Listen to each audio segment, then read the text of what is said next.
In the land of Uz, far beyond the reach of the bustling cities of Egypt or the grand palaces of Mesopotamia, there lived a man whose name was Job. His name would become a symbol throughout the ages, a name whispered when people spoke of endurance, of suffering, and of unshakable faith. Job was unlike most men of his time. He was not only wealthy and powerful, but more importantly, he was righteous. The scriptures tell us that Job was blameless and upright, a man who feared God and shunned evil. This was not mere flattery, it was truth. His life reflected a deep reverence for the Almighty. He did not bow before idols, nor seek his strength in earthly powers. Instead, he placed his trust wholly in God, acknowledging him as the source of every blessing and every breath. Job was blessed beyond measure. His household overflowed with abundance. 7 sons and 3 daughters, each a joy and responsibility to him. His flocks and herds covered the hills and valleys. 7,000 sheep, 3,000 camels, 500 yoke of oxen, and 500 donkeys. He had many servants, and his household was vast, resembling the estate of a king more than that of a private man. Truly, Job was considered the greatest man of all the people of the East, but Job's greatness was not measured merely by wealth or possessions. His true strength was his piety and care for his family. Each of his sons and daughters often held feasts in their homes, and Job, fearing that in the joy of celebration they might have sinned in their hearts, would rise early in the morning to offer burnt offerings for each of them. He would pray earnestly, saying, "Perhaps my children have sinned and cursed God in their hearts." This constant vigilance, this fatherly intercession, showed the depth of Job's love, not only for his children, but also for God's holiness. In the eyes of the world, Job had everything: prosperity, honor, a large family, and an unblemished reputation. To his neighbors he was a pillar of wisdom and generosity. To his servants he was a master, both just and kind. To the poor he was a benefactor, extending a hand of charity with genuine compassion. Yet above all, to God he was a faithful servant, walking humbly in reverence and obedience. The days of Job's prosperity seemed as though they would never end. He lived in peace with his family, his herds grew ever larger, and his fame spread far and wide. He was respected in the city gates, where elders gathered to judge disputes, for his wisdom was unmatched. His words carried authority, not because of his wealth, but because of his integrity. Yet even as Job lived in such blessing, an unseen drama was preparing to unfold in the heavenly realms. For Job's faith, though steadfast, had never been tested by true adversity. His love for God was evident in times of abundance. But the question lingered: would Job remain faithful if stripped of all he had? Would he cling to God's goodness? If all visible signs of blessing were removed, above the earth, in the courts of heaven, angels came before the Lord to present themselves. Among them came also Satan, the adversary, who roams the earth like a restless wanderer, seeking whom he may accuse. The Lord, who delights in his faithful servants, pointed to Job as an example of righteousness. "Have you considered my servant Job? There is none like him on the earth, blameless and upright, one who fears God and shuns evil." Satan, sneering, replied with doubt and cynicism, "Does Job fear God for nothing? Have you not placed a hedge around him, his household and all that he has? You have blessed the work of his hands, and his possessions have increased in the land. But stretch out your hand and strike all that he has, and surely he will curse you to your face." Thus began the heavenly challenge. The Lord, confident in Job's faith, permitted Satan to test him, though with limits. "Very well, all that he has is in your power, but on the man himself do not lay a finger." Unaware of the divine conversation, Job continued his days in peace, rising to pray, caring for his household, and thanking God for his mercies. The sun still shone warmly on his fields, and the laughter of his children filled the air. Job knew nothing of the storm about to break upon his life, a storm that would strip him of wealth, family, and health, leaving only his faith to cling. So yet this opening glimpse of Job's life reveals why his story matters so profoundly. It is not merely about a man who lost everything and endured suffering, but about a man whose faith stood as a testimony to the ages. For Job's righteousness was not built on possessions, nor his worship rooted in prosperity. His devotion to God was deeper, grounded in trust, love, and reverence. As we look upon Job in his days of prosperity, we see a man who embodied the best of what it means to fear God and walk uprightly. And we know, as the heavenly dialogue has already shown us, that the peace of Uz would soon be shattered. The test was coming, a test that would not only shake Job's life, but also speak across generations, challenging all who hear his story to consider the depth of their own faith. For now, Job remains the man of blessing, his household full, his flocks countless, his children alive and joyous. Yet soon the story will turn, and we shall see whether faith built in times of blessing can endure in the furnace of suffering. The sun still shone warmly upon the land of Uz, and Job's herds wandered peacefully upon the hills. His children laughed as they feasted together, and Job, in his faithfulness, continued to rise early, offering burnt offerings on their behalf. Everything in Job's world appeared secure, serene, and overflowing with blessing. Yet unseen to Job in the courts of heaven, a darker conversation had already set his fate upon a path of trial. For Satan had left the presence of the Lord with permission. Permission to strike Job, not his body, not his life, but everything that surrounded him, everything that gave him joy and stability. And Satan, filled with malice, wasted no time. It began in a single day, a day unlike any other, when the peace of Uz was shattered with a series of messengers, each breathless, each bearing news that cut deeper than the last. The first messenger came running, dust rising behind him as he approached Job's estate. His face was pale, his voice frantic. "Master, the oxen were plowing and the donkeys grazing nearby when the Sabaeans raided and carried them off. They killed the servants with the sword, and I am the only one who escaped to tell you." Before Job could even rise from his seat or let the weight of these words settle in his heart, another servant arrived, his robes torn, his eyes wild with fear. Fire of God fell from the heavens and burned up the sheep and the servants. All are consumed, and I alone escaped to bring you word.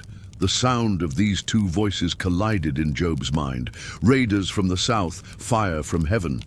He scarcely had time to process the enormity of what was lost when a third messenger burst into the courtyard, his words tumbling out in urgency. "The Chaldeans formed 3 raiding parties and swept down on your camels. They carried them off and killed your servants with the sword. I alone have escaped to tell you. 3 blows, swift as lightning. Yet the worst was yet to come. For even as Job reeled from the destruction of his wealth and servants, another messenger stumbled forward, his face stricken with unspeakable grief. His voice trembled as he delivered the most devastating blow of all. Your sons and daughters were feasting and drinking wine at the house of their eldest brother, when suddenly a mighty wind swept in from the desert. It struck the 4 corners of the house, and it collapsed upon them. They are gone, master. All your children are dead. I alone have escaped to bring you word." The words struck Job like a dagger through his soul. His children, the joy of his heart, for whom he had prayed and offered sacrifices, gone in a single merciless moment. 10 lives snuffed out by the howling wind, leaving silence and sorrow where laughter once echoed. The 4 messengers stood before Job, each having delivered their burden, each trembling at the enormity of what they had said. Job's household, once vibrant and full, was now stripped bare in the space of a single day. Wealth, servants, livestock, children, all gone. What man could endure such a blow? What father could stand upright when the very foundation of his joy was shattered? What worshipper could still bless God in such an hour? Yet Job did not curse. He did not lash out at the messengers. Instead, in the depth of his grief, Job rose. He tore his robe, a sign of mourning. He shaved his head, the outward mark of sorrow. And then, falling to the ground, he did not despair. He worshipped. His voice rose, cracked with anguish, yet filled with reverence. Naked I came from my mother's womb, and naked I will depart. The Lord gave, and the Lord has taken away. Blessed be the name of the Lord. In this Job did not sin, nor did he charge God with wrongdoing. His heart broke, his world crumbled, but his faith stood. The heavenly court that had watched him with expectation now saw the truth. Job's worship was not purchased by prosperity. His reverence for God was not a bargain struck for blessing. It was deeper, purer, unshaken even by unspeakable loss. The adversary, however, was not satisfied. For though Job had endured the first wave of suffering, Satan desired to press further, to touch Job's flesh and bone, to break his body and spirit. But that test awaited another day. For now Job sat in the ruins of his household, surrounded by silence, grief pressing heavy on every side, yet his lips still declaring the blessing of God. The earth was silent beneath Job's sorrow. His fields lay empty of sheep. His barns stood hollow where camels once rested, and the laughter of his children no longer echoed within the walls of his house. Yet even in this desolation, Job had not sinned with his lips. He had mourned, yes, but his voice had proclaimed the sovereignty of God. The Lord gave, and the Lord has taken away. Blessed be the name of the Lord. But far above the ash-covered land of Uz, in the unseen realm where angels gather before the throne, another assembly was convened. Once more the sons of God came to present themselves before the Lord, and once more among them came the adversary. The Lord, who delights in truth, spoke again. Have you considered my servant Job? There is none like him on earth, blameless and upright, one who fears God and shuns evil. And still he holds fast to his integrity, though you incited me against him to ruin him without cause. Satan's lips curled in disdain. His first attempt had not broken Job, but the adversary was cunning. He leaned forward with venom in his tone. Skin for skin. A man will give all he has for his own life. Stretch out your hand now and strike his flesh and bones, and surely he will curse you to your face. The Lord, whose wisdom cannot be measured, gave his reply with authority. Very well, he is in your hands, but you must spare his life. And so Satan departed, eager to unleash affliction upon the faithful servant. It began with a burning itch. Across Job's skin, a creeping torment that spread from head to foot. Red sores erupted, swelling and breaking, covering his entire body. They festered with pus and brought constant agony, a pain that robbed him of rest and peace. His skin cracked and oozed, his breath grew foul, his bones ached as though fire burned within them. Job, once the greatest man of the East, now sat in the dust and ashes outside the city. He had nothing left, no wealth, no children, and now not even health. He took a piece of broken pottery and scraped his sores, trying in vain to ease the torment. His body wasted away, his face drawn, his figure unrecognizable. Those who once admired him now recoiled in horror. The man they had known as blessed by God appeared cursed and forsaken. Children mocked him in the streets. Servants who once feared his authority no longer recognized his voice. Job became a living parable of suffering, despised by the very world that once celebrated his greatness. In his misery, his wife came to him. Her heart, too, had been shattered by the loss of their children, her spirit crushed by the sight of her husband's suffering. Grief and bitterness spilled from her lips. Ah, you still holding fast to your integrity? Curse God and die. It was not merely an insult, but a cry of despair, the voice of one who could not bear to watch further agony. Yet Job, though broken in flesh, remained steadfast in faith. He answered her with gentleness, though his words carried truth. You speak as one of the foolish women speaks. Shall we accept good from God and not also adversity? In all this, Job did not sin with his lips, but the suffering did not end with disease. Loneliness settled upon him like a second skin. His closest friends, hearing of his calamity, came from afar to visit him. Eliphaz the Temanite, Bildad the Shuhite, and Zophar the Naamathite. They had known Job as a man of wisdom and strength. Now they found him seated in ashes, disfigured, groaning with pain. When they first saw him from a distance, they did not recognize him. They lifted their voices and wept, tearing their robes and sprinkling dust upon their heads in grief. They sat with him on the ground for 7 days and 7 nights, saying nothing, for his suffering was too great for words. Silence became their companion. The silence of men who feared that even words might wound. Yet in Job's heart, questions stirred, questions that silence could not answer.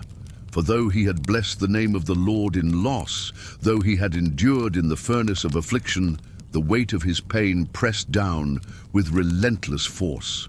He began to wonder, why? Why should the righteous suffer so greatly? Why should one who fears God be struck with so much calamity? The silence of his friends mirrored the silence of heaven, and in that silence Job's lament began to form. Thus, the stage was set for the dialogues that would follow, for Job's questions to pour forth, and for his friends to respond with their theories of justice. But before a single word was spoken, the testimony of part 3 was clear. Job had been stripped of everything, wealth, children, and now health. Yet still he refused to curse God. His faith endured, though his body did not. The heavenly court had seen Job's devotion was not shallow, not dependent on prosperity, not even bound by physical well-being. It was real, it was deep, and it held firm even when his skin was broken, his bones ached, and his breath failed. Job's body crumbled, but his spirit remained unbroken, and so the man of Uz sat in ashes, scraping his sores, bearing his grief, surrounded by silent friends. The test was not over. The journey had only begun. 7 days and 7 nights had passed. The ashes clung to Job's skin, the sores oozed, and his body ached with every breath. His friends had sat with him in silence, mourning without words. Yet silence, though heavy, could not contain the grief boiling within Job's heart. At last, Job opened his mouth, not to curse God, not to renounce his Creator, but to curse the day of his birth. "Let the day perish on which I was born," he cried, his voice broken and trembling, "and the night that said, 'A man is conceived,' may that day be darkness. May God above not seek it, nor light shine upon it. May gloom and deep shadow claim it. May clouds settle upon it. Why did I not perish at birth, and die as I came from the womb? Why were knees there to receive me, or breasts that I might be nursed? For now I would be lying down in peace, I would be asleep and at rest." The words poured out like a flood, a lamentation of anguish. Job did not deny God's existence, nor did he accuse him of evil, but he longed for release, for rest, from the torment of life. Death, which men fear, seemed to him like a comfort. He continued, his eyes staring into the dust. "Why is light given to those in misery, and life to the bitter of soul? They long for death, but it does not come. They dig for it more than for hidden treasure. Why is life given to a man whose way is hidden, whom God has hedged in? For sighing has become my daily bread. My groans pour out like water. What I feared has come upon me. What I dreaded has happened to me. I have no peace, no quietness. I have no rest, but only turmoil." The lament stunned his friends. For days they had sat in silence, seeing his suffering. Now they heard his heart, a heart pierced by despair, wrestling with the enigma of suffering. It was Eliphaz the Temanite who first broke the silence. He spoke with the tone of one who believed he carried wisdom, the voice of an elder seeking to correct a younger man. If someone ventures a word with you, will you be impatient? But who can keep from speaking? Think how you have instructed many, how you have strengthened feeble hands. Your words have supported those who stumbled. You have strengthened faltering knees. But now trouble comes to you, and you are discouraged. It strikes you, and you are dismayed. Should not your piety be your confidence, and your blameless ways your hope? Consider now, who being innocent has ever perished? Where were the upright ever destroyed? As I have observed, those who plow evil and those who sow trouble reap it.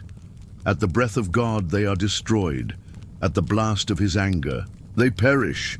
Eliphaz's words were sharp, cloaked in the appearance of wisdom. He argued that suffering does not come without cause, that Job must have sinned, even if unknowingly, and that his afflictions were the fruit of hidden iniquity. Eliphaz even recounted a vision he claimed to have received. A spirit glided past my face, and the hair on my body stood on end. It stopped, but I could not tell what it was.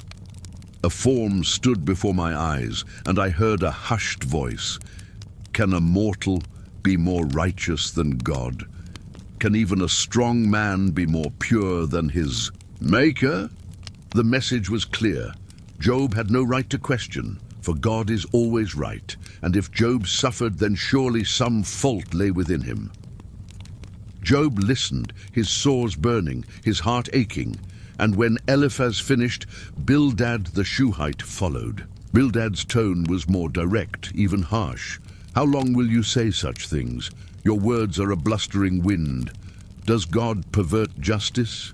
If your children have sinned against him, he gave them over to the penalty of their sin. But if you will seek God earnestly and plead with the Almighty, if you are pure and upright, even now he will rouse himself on your behalf and restore you to your prosperous state. Your beginnings will seem humble, so prosperous will your future be. Bildad spoke as though Job's children had perished because of their own sins, as though Job's calamity was a divine lesson designed to correct. He urged Job to repent, to plead with God, promising that prosperity would return if only Job admitted fault. The words struck Job's heart like salt upon an open wound. His grief was deep, his losses immeasurable, and instead of comfort, his friends gave suspicion, insinuations of guilt, explanations that twisted the knife of sorrow. Zophar the Naamathite, though he had not yet spoken, burned with the same thought. Job must be guilty, for such suffering could not be without cause. And so began the long dialogues. Friends insisting upon hidden sin, Job defending his innocence, and God's justice standing as a mystery. But in this first round of responses, the pattern was set. Job lamented his misery, not cursing God, but yearning for death, questioning why the innocent should suffer.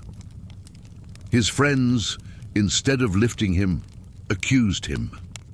They believed suffering was always the fruit of sin, and so they pressed Job to repent for sins he had not committed. The tension between their voices echoed into the silence of heaven, where the God of justice watched, knowing that Job's suffering was not punishment but a test, not condemnation but refinement. The truth was hidden from men, but in heaven it was clear. Job was righteous, and his endurance was the proof. Job listened to the speeches of Eliphaz and Bildad with a heavy heart. Their words, intended as wisdom, pierced him like daggers. He was already crushed by sorrow, yet instead of comfort, he received suspicion. His body was broken, his soul in anguish, and now his friends accused him of hidden sin. At last, Job raised his voice in reply. His words were not of rebellion, but of wounded honesty, a cry from the depths of suffering. Oh, that my anguish were weighed, and all my misery placed on the scales. It would surely outweigh the sand of the seas. No wonder my words have been impetuous. The arrows of the Almighty are in me. My spirit drinks their poison. God's terrors are marshaled against me. Does a donkey bray when it has grass, or an ox bellow when it has fodder? Why is life given to me if it is only filled with misery? His lament was vivid. He felt as though God himself had pierced him with poisoned arrows. He longed for death, not because he despised God, but because he could not understand why his suffering was so relentless. "Oh, that I might have my request," Job cried, "that God would be willing to crush me, to let loose his hand and cut off my life. Then I would still have this consolation, my joy in unrelenting pain, that I had not denied the words of the Holy One." Even in his wish for death, Job clung to a vital truth. He had not cursed God. He had not denied him. His faith endured, though shrouded in questions. Turning to his friends, he rebuked them. Anyone who withholds kindness from a friend forsakes the fear of the Almighty. But my brothers are as undependable as intermittent streams, as the streams that overflow when darkened by thawing ice, but cease to flow in the heat. You see my calamity and are afraid. Have I ever said, "Give me something on my behalf," or "Save me from the hand of my enemy"? But now you teach me, yet not with truth. Show me my offense if I have sinned. Why not be honest instead of assuming? His words exposed their failure. They had not come to comfort, but to judge. Job pleaded for understanding, but instead received accusations. Eliphaz had argued from his vision. Bildad had leaned on tradition. Now Zophar the Naamathite, who had sat in silence, could no longer contain himself. His words were the harshest of all. Should a multitude of words go unanswered? Should a man full of talk be justified? You say, "My teaching is pure, and I am clean in your eyes." Oh, how I wish that God would speak, that he would open his lips against you and disclose to you the secrets of wisdom, for true wisdom has two sides. Know this, God exacts of you less than your guilt deserves. If you devote your heart to him and stretch out your hands to him, if you put away the sin that is in your hand and allow no evil to dwell in your tent, then you will lift up your face without shame. You will stand firm and without fear. Your life will be brighter than noonday, and darkness will become like morning. Zophar's message was brutal. Job was guilty, and his suffering was actually lighter than he deserved. If only he would repent, prosperity would return. Job's heart burned with indignation at these words. His sores throbbed, his bones ached, yet his spirit rose in defiance of their false reasoning. "Doubtless you are the only people who matter," he answered with sarcasm, "and wisdom will die with you. But I have a mind as well as you. I am not inferior to you. Who does not know all these things?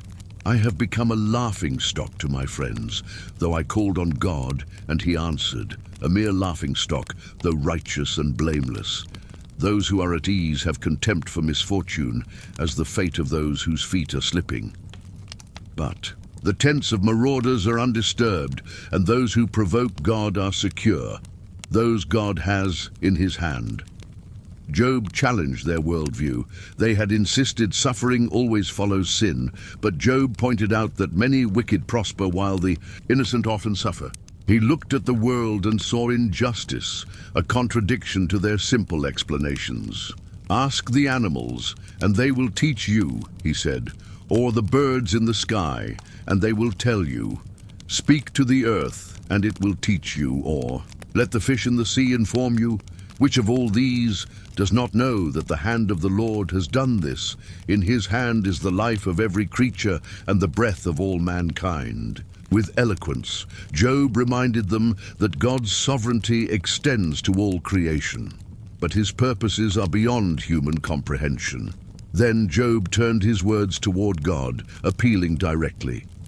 "I will speak to the Almighty, and I desire to argue my case with God. You, however, smear me with lies. You are worthless physicians, all of you. If only you would be altogether silent. For you, that would be wisdom. Job longed for a hearing with God himself. He wanted to present his case before the Almighty, to understand why suffering had fallen upon him, though he had lived uprightly. His friends had failed him, so he placed his hope in God's justice, though even that justice seemed hidden. Oh, that my words were recorded, that they were written on a scroll, that they were inscribed with an iron tool on lead, or engraved in rock forever. I know that my Redeemer lives, and that in the end he will stand upon the earth. And after my skin has been destroyed, yet in my flesh I will see God. I myself will see him with my own eyes, I, and not another. How my heart yearns within me. These words, uttered in the depths of misery, shone like a beacon. Job declared his faith in a living Redeemer, in a future vindication, in a vision of God beyond death itself. Thus the debate deepened. Job's friends pressed their accusations, convinced that sin alone could explain his plight. Job, holding fast to his integrity, rejected their counsel and lifted his eyes toward God, yearning for answers. The dialogues revealed the tension between human reasoning and divine mystery. His friends clung to the belief that suffering equals sin, but Job bore witness to a greater truth. The righteous may suffer not as punishment, but as part of God's sovereign plan. The heavens were silent still, but the testimony grew louder. Job's faith endured, even as misunderstandings surrounded him, even as his friends wounded instead of healed. His Redeemer, though unseen, was his hope. The debate among Job and his companions grew more heated. The silence of heaven continued, and the sores upon Job's body did not heal. His children were still gone, his wealth still lost. Time dragged on, yet suffering did not ease. Instead of comfort, his friends pressed harder, their words sharpened like blades. Eliphaz, the elder among them, spoke again, with less gentleness than before. Should a wise man answer with empty knowledge, or fill his belly with the hot east wind? You undermine piety and hinder devotion to God with your words. Your own mouth condemns you, not mine. Your lips testify against you. Are you the first man ever born? Were you brought forth before the hills? What do you know that we do not know?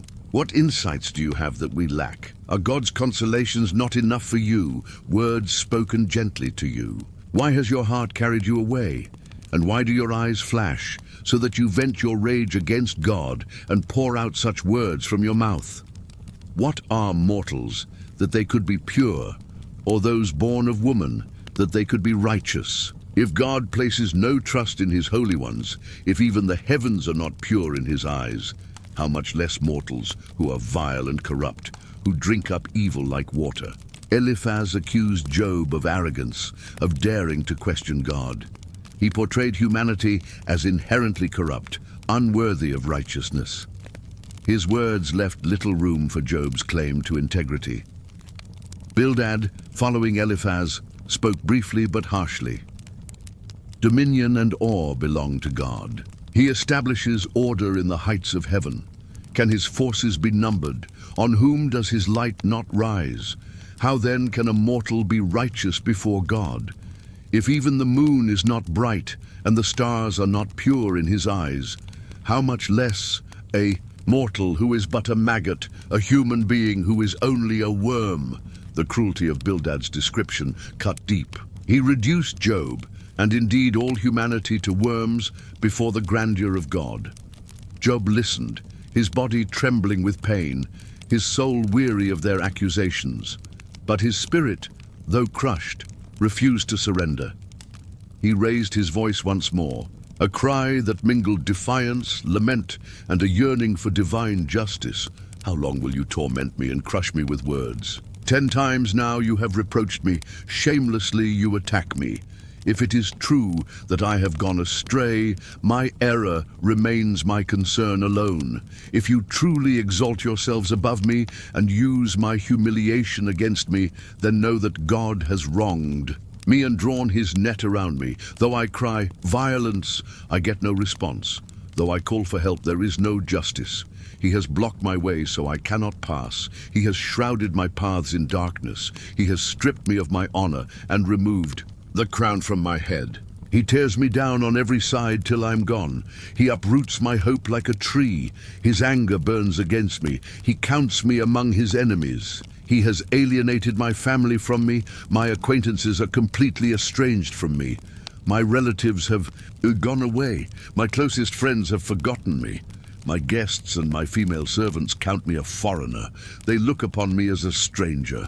I summon my servant, but he does not answer, though I beg him with my own mouth. My breath is offensive to my wife. I am loathsome to my family. Even the little boys scorn me. When I appear, they ridicule me. All my intimate friends detest me. Those I love have turned against me. I am nothing but skin and bones. I have escaped only by the skin of my teeth. Job poured out the loneliness of his affliction.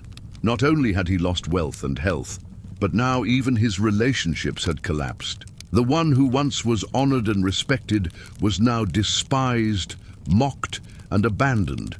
Then, turning from his friends to heaven itself, Job's voice rose with a plea. Oh, that my words were recorded, that they were written on a scroll, that they were inscribed with an iron tool on lead, or engraved in rock forever. I know that my Redeemer lives, and that in the end he will stand on the earth. And after my skin has been destroyed, yet in my flesh I will see God. I myself will see him. With my own eyes, I, and not another. How my heart yearns within me. These words, luminous amidst the darkness, revealed Job's ultimate hope. Though he felt forsaken by friends and family, though he believed God himself had turned against him, Job clung to faith in a living Redeemer, a future vindication beyond death. Zophar had no further words, but Eliphaz returned with new accusations, sharper than before. Is not your wickedness great? Are not your sins endless? You demanded security from your relatives for no reason. You stripped people of their clothing, leaving them naked. You gave no water to the weary, and you withheld food from the hungry. Though you were a powerful man, owning land, an honored man, living on it. You sent widows away empty-handed and broke the strength of the fatherless. That is why snares are all around you, why sudden peril terrifies you. Eliphaz, without evidence, invented sins to explain Job's plight. He accused Job of oppressing the poor, of cruelty to widows and orphans, of greed. None of this was true, but in Eliphaz's reasoning, such great suffering must come from great wickedness, yet Job stood firm. His response rose like a protest against heaven itself, a cry that revealed both faith and anguish. Even today my complaint is bitter. His hand is heavy in spite of my groaning. If only I knew where to find him. If only I could go to his dwelling. I would state my case before him and fill my mouth with arguments. I would find out what he would answer me and consider what he would say to me. Would he vigorously oppose me? No, he would not press charges against me. There the upright can establish their innocence before him, and there I would be delivered forever from my judge. But if I go to the east, he is not there. If I go to the west, I do not find him. When he is at work in the north, I do not see him. When he turns to the south, I catch no glimpse of him. But he knows the way that I take. When he has tested me, I will come forth as gold. Though Job could not find God, he trusted that God knew his path. His words shone with hope amidst despair. The test, though bitter, would refine him like gold. Thus, the debate escalated. His friends accused with greater cruelty. Job replied with greater passion. Heaven remained silent, yet Job's faith refused. To die, he did not understand why God allowed his suffering. He felt abandoned, even crushed. Yet he declared with confidence, his Redeemer lived, and his trial would not end in meaninglessness. The arguments with Eliphaz, Bildad, and Zophar had grown so heated that silence finally fell among them. Their words, sharp as daggers, had failed. To move Job to confess guilt he did not bear. Job in his suffering did not yield. Instead, his voice rose higher, filled with grief but also with a searching faith. When his friends grew quiet, Job seized the silence, not to rest, but to pour forth one last cry, a declaration of his heart before God, a lament of human frailty, and a plea for justice that only heaven could answer. Job began with a reflection on human life itself. Mortals, born of woman, are of few days and full of trouble. They spring up like flowers and wither away. Like fleeting shadows, they do not endure. Do you fix your eye on them? Will you bring them before you for judgment? Who can bring what is pure from the impure? No one. A person's days are determined. You have decreed the number of his months, and set limits he cannot exceed. So look away from him and let him alone, till he has put in his time like a hired laborer. He spoke of the brevity of human life, fragile and fleeting like a flower. He longed for mercy rather than relentless judgment. If life was already so short and filled with suffering, why should God magnify the burden with such trials? Yet Job's lament did not stop there.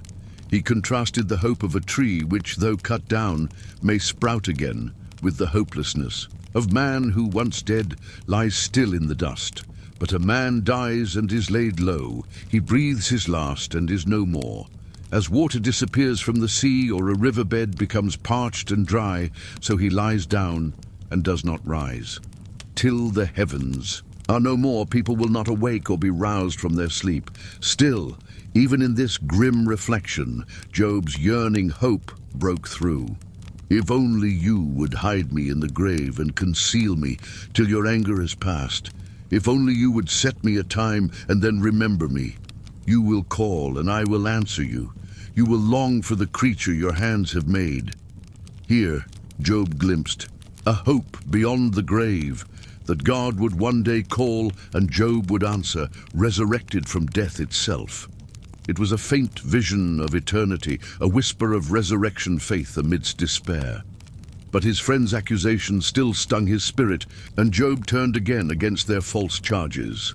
As God lives, who has denied me justice, the Almighty, who has made my life bitter, as long as I have life within me, the breath of God in my nostrils, my lips will not say anything wicked, and my tongue will not utter lies. I will never admit you are in the right. Till I die, I will not deny my integrity.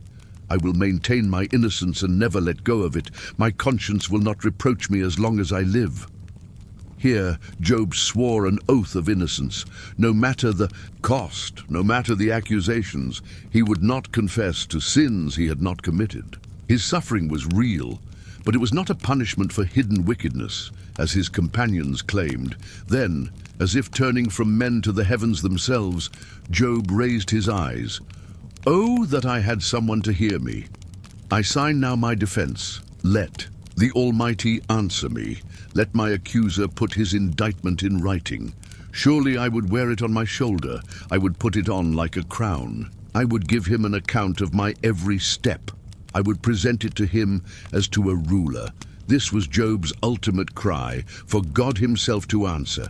If there was an indictment against him, let it be written down.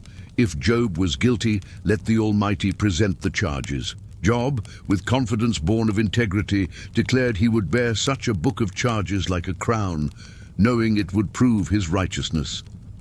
But heaven remained silent. No scroll descended from the sky, no divine voice thundered to explain. The wind carried Job's words away, leaving only the heavy silence of unanswered prayer. Job then delivered a series of speeches about wisdom and justice. He asked, "Where then does wisdom come from? Where does understanding dwell? No mortal comprehends its worth. It cannot be found in the land of the living. The deep says, 'It is not in me.' The sea says, 'It is not with me.' It cannot be bought with gold, nor can its price be weighed out in silver. It cannot be bought with the finest gold, nor can its value be measured with jewels. Where then does wisdom come from? It is hidden from the eyes of every living thing. Destruction and death say, only a rumor of it has reached our ears. God understands the way to it, and he alone knows where it dwells, for he views the ends of the earth and sees everything under the heavens. When he established the force of the wind and measured out the waters, when he made a decree for the rain and a path for the thunderstorm, then he looked at wisdom and appraised it. He confirmed it and tested it. And he said to the human race, the fear of the Lord, that is wisdom, and to shun evil is understanding. Job acknowledged that ultimate wisdom belongs to God alone. Man cannot find it by searching, cannot purchase it with wealth, cannot seize it by strength. True wisdom is bound up in reverence for the Almighty. Finally, Job turned his lament into one last plea for vindication. Oh, that I were as in months, gone by in the days when God watched over me, when his lamp shone on my head, and by his light I walked through darkness. Oh, for the days when I was in my prime, when God's intimate friendship blessed my house, when the Almighty was still with me and my children were around me. He remembered the past blessings, his children alive, his household flourishing, the respect of the community, the nearness of God. The memory burned his soul with longing, yet even as he mourned the past, he described his present. But now they mock me, men younger than I, whose fathers I would have disdained to put with my sheepdogs. They detest me and keep their distance. They do not hesitate to spit in my face.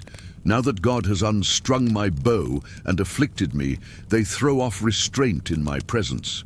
On my right, the tribe attacks. They lay snares for my feet. They build. Their siege ramps against me. They break up my road. They succeed in destroying me. Terror overwhelms me. My dignity is driven away as by the wind. My safety vanishes like a cloud. He who was once honored now became an object of mockery, despised by the very lowest of men. Still, Job ended his appeals with one last oath of integrity. I made a covenant with my eyes not to look lustfully at a young woman. If I have walked with falsehood or my foot has hurried after deceit, let God weigh me in honest scales, and he will know that I am blameless. If my steps have turned from the path, if my heart has been led by my eyes, or if my hands have been defiled, then may others eat what I have sown, and may my crops be uprooted. If I have denied justice to my servants when they had a grievance against me, what will I do when God confronts me? Did not he who made me in the womb make them? Did not the same one form us both within our mothers? He listed his righteousness, kindness to the poor, generosity to the hungry, justice to the widow and orphan, integrity in business, purity of heart. With this, Job sealed his final defense. And after these words, Job fell silent. When Job had finished his final oath and fallen, silent, a new voice rose among the circle, a voice younger, sharper, unspent by the long arguments. His name was Elihu, son of Barachel the Buzite, of the family of Ram. He had sat quietly through all the disputations, listening to Job and to his three friends. Respect for the elders kept him silent until now, but when Job ceased to speak and the friends could find no answer, Elihu's spirit burned within him. Elihu was angry with Job for justifying himself rather than God, and he was angry with Job's three friends because they had found no way to refute Job, yet had condemned him. So Elihu declared, I am young in years, and you are old. That is why I was fearful, not daring to tell you what I know. I thought age should speak, advanced years should teach wisdom. But it is the spirit in a person, the breath of the Almighty, that gives them understanding. It is not only the old who are wise, not only the aged who understand what is right. Therefore I say, listen to me. I too will tell you what I know. He continued with intensity. I waited while you spoke. I listened to your reasoning. While you were searching for words, I gave you my full attention. But not one of you has proved Job wrong. None of you has answered his arguments. Do not say, we have found wisdom. Let God, not a man, refute him. But Job has not marshaled his words against me, and I will not answer him with your arguments. Elihu burned with a new passion. He would not let Job justify himself against God, nor would he allow the elders' silence to remain. Elihu's speeches began with a defense of God's justice. "Hear my words, you wise men. Listen to me, you men of learning. For the ear tests words as the tongue tastes food. Let us discern for ourselves what is right. Let us learn together what is good." Job says, "I am innocent, but God denies me justice. Although I am right, I'm considered a liar.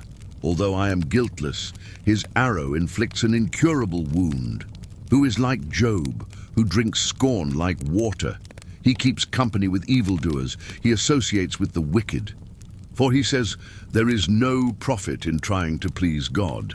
Far be it from God to do evil, from the Almighty to do wrong. He repays everyone for what they have done.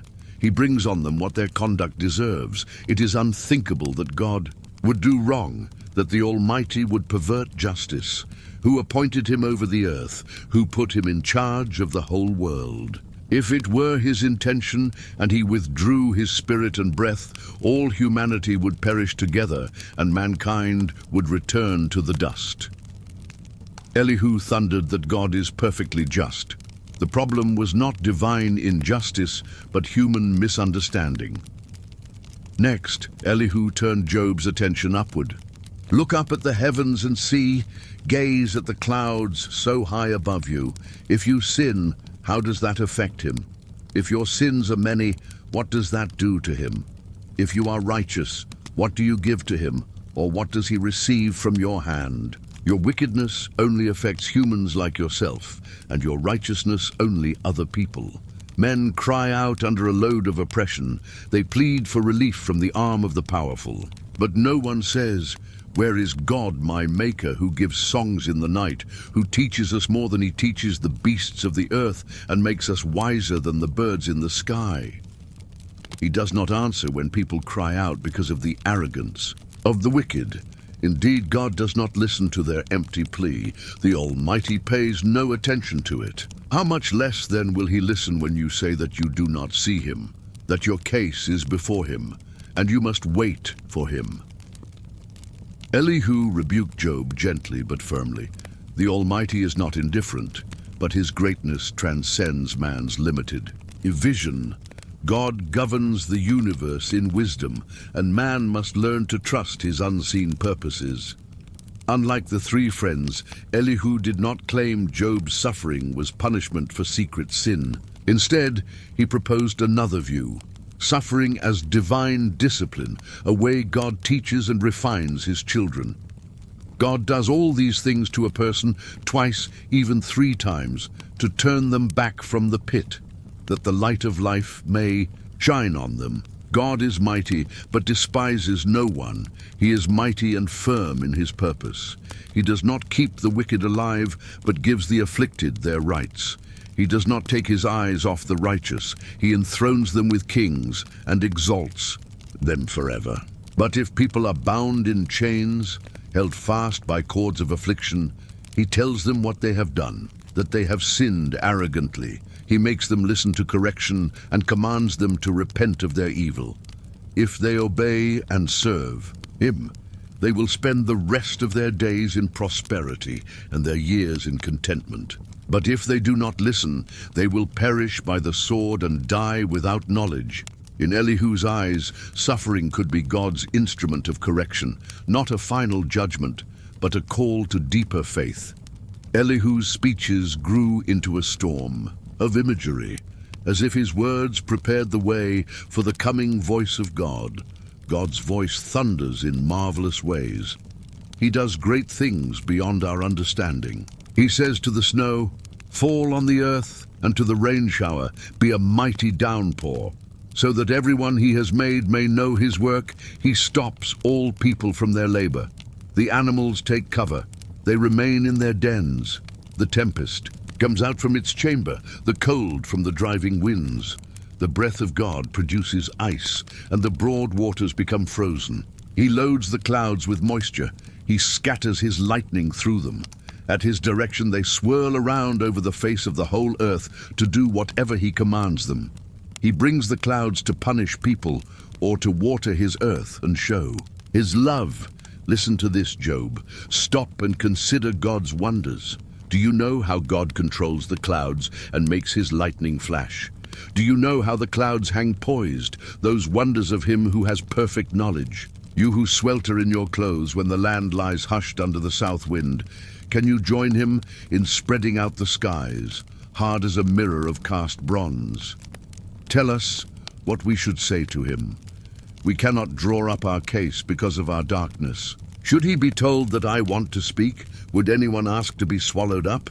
Now no one can look at the sun, bright as it is in the skies after the wind has swept them clean. Out of the north he comes in golden splendor. God comes in awesome majesty. The Almighty is beyond our reach and exalted in power. In his justice and great righteousness he does not oppress. Therefore people revere him, for does he not have regard for all the wise in heart? With this Elihu finished his words. His fiery speeches had lifted Job's eyes from his misery to the majesty of God. The circle fell silent once more, but the silence trembled, for in the storm rising over the desert, another voice was about to speak. Job had listened intently to Elihu, feeling both awe and confusion. The young man's words, fiery and vivid, had lifted Job's gaze toward God's majesty, yet had not answered the burning question in his heart. Why he, a righteous man, suffered so greatly. Still, Elihu's speeches stirred something within him, a recognition of the vastness of God's power and the limits of human understanding. Then, as the desert winds howled and the clouds gathered above, a sudden silence fell. It was a silence heavy and expectant, unlike any Job had known. And in that stillness, a voice like the roaring of a whirlwind broke forth from the heavens. Who is this that questions my wisdom with words unseasoned by understanding? Brace yourself like a man, for I will question you, and you shall answer me. Where were you when I laid the foundation of the earth? Tell me if you have understanding. Who determined its dimensions? Surely you know.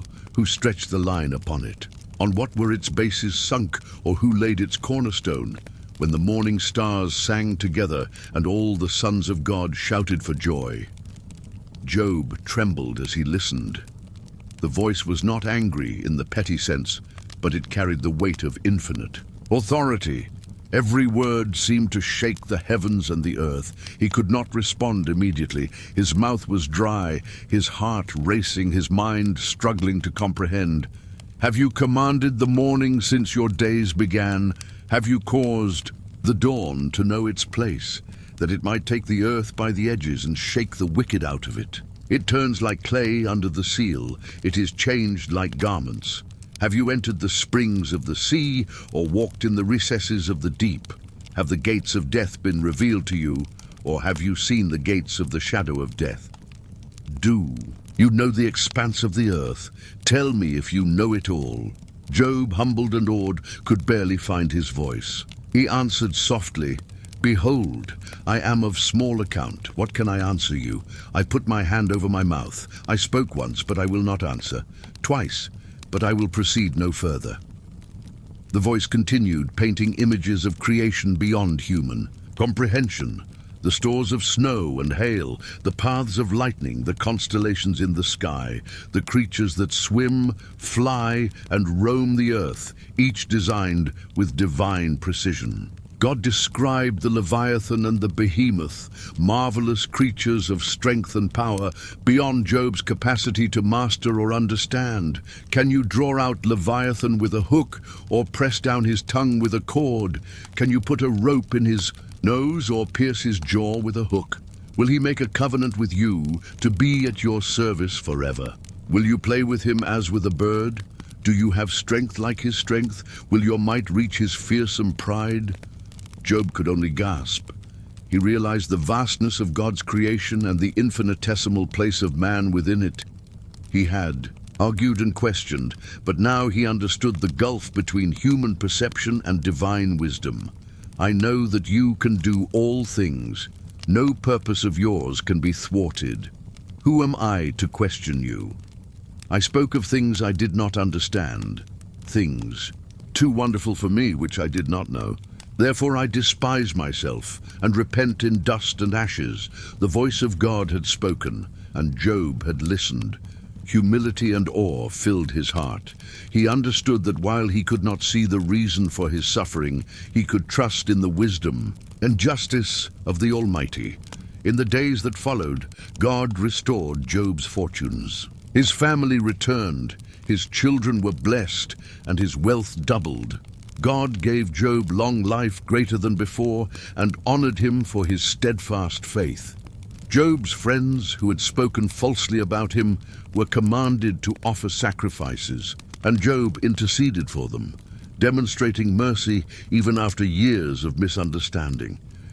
Job's body healed, his heart renewed, and his soul rejoiced in the knowledge that God's wisdom surpasses human understanding, and that true righteousness is seen and honored by the Almighty, even when trials seem overwhelming.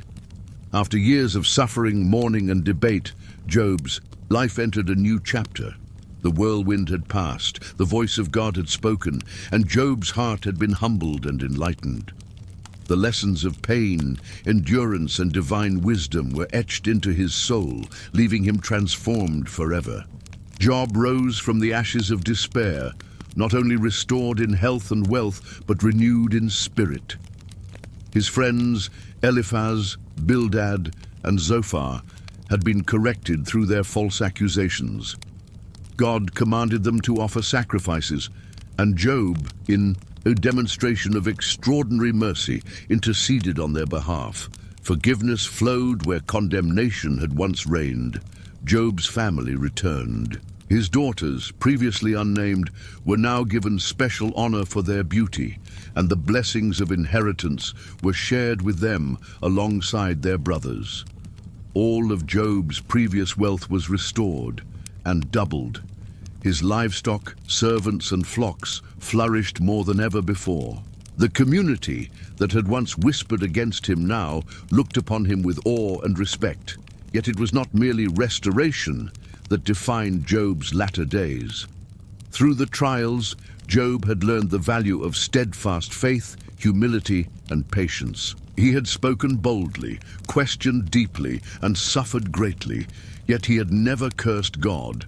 This endurance became his testimony, a living example of faith under trial. Job reflected on the lessons. God's wisdom is beyond human understanding. Humans cannot see the full tapestry of life, the intricate reasons behind suffering, or the unseen purposes that guide destiny.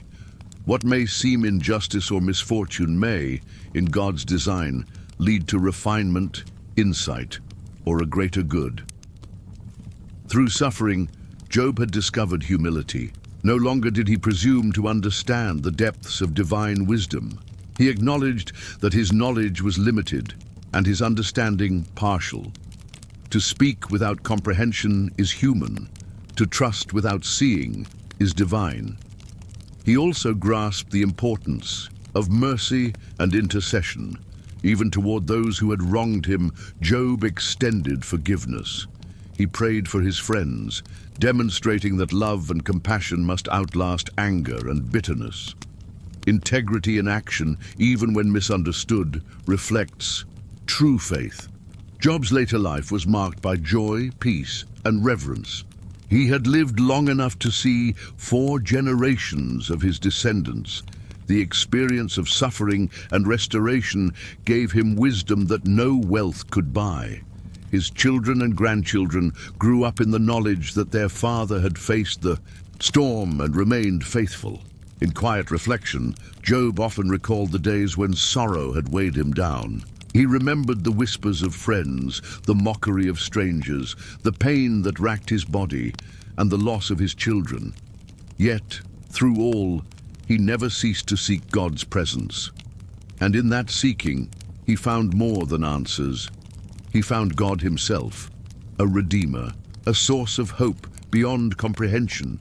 Thus the story of Job became a testament for all generations, that faith endures when life is harshest, that God's justice is perfect even when unseen, and that the human spirit, though frail, can rise. in integrity, patience, and reverence. In the end, Job knew that suffering does not always indicate sin, nor prosperity always signify divine favor. True understanding comes from humility before the Almighty, patience in adversity, and love for others, even in the midst of trial. Thank you for watching this story of Job, a tale of faith, endurance, and divine wisdom. If you were inspired or moved by Job's journey, don't forget to like this video, share it with friends, and subscribe to our channel for more biblical stories and lessons from the scriptures. Hit the bell icon so you never miss a new story. May these stories bring light and hope into your life.